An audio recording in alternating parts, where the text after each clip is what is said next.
আবার তুই কাকার বাড়ি গিয়ে এসব নিয়ে এসেছিস? না, কাকাই জানতো যে আমি রোববার করে কাকাই যে বাড়ি যাই, ওই জন্য আগে দিয়ে আমার কাছে আমাকে নিয়ে কিনে দিয়েছিল। মানে তুই মানে রোববার করে তুই যাস, মানে ওটা জানে নাকি তুই বলে আসিস যে রোববার করে আমি আসবো, তুমি আমার জন্য এসব জিনিস কিনে রাখবে? না, জানি। জানে? হ্যাঁ। আচ্ছা, জানলো খুলে ফেললাম। জানুক, মানে তুই কেন এনেছিস? আমাকে দিয়েছে তো। না দিলেই আনতে হবে? এই দেখো। হ্যাঁ, তোকে তো অনেক কিছু, তোকে তো ভাত খেতে দেয়, তখন কেন ভাত খাস না? খাই তো। এগুলো কি?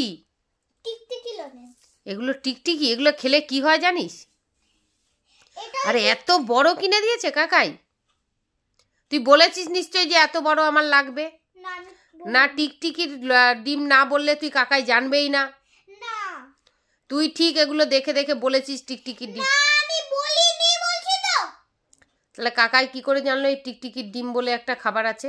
কাকাই জানে যে আমি রোববার করে আসি, কাকাই ফুল আনতে গেছিল, তখন এটা নিয়ে এনেছে। তুই কিছু বলিসনি তো? না, সত্যি কথা। আমার তখন গিয়ে আমি বাস কাকিমার সাথে মিঠুকে স্নান করাচ্ছিলাম, তখনই এসে এটা দিয়েছে আমার।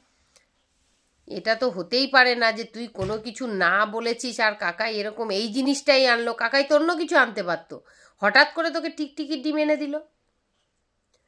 কেক দিতে পারতো, কাকাই তো তোকে এইসব দেয় না। কাকাই তো কেক দেয়, ক্যাডবেরি দেয়। আজকে হঠাৎ করে এটা দিল, তার মানে তুই বলেছিস নিশ্চয়ই। না, আমি বলিনি। মিথ্যে বললে কি হয় জানিস? আমি মিথ্যা বলছি না। ঠিক আছে, আমি কালকে কাকাইকে জিজ্ঞেস করবো।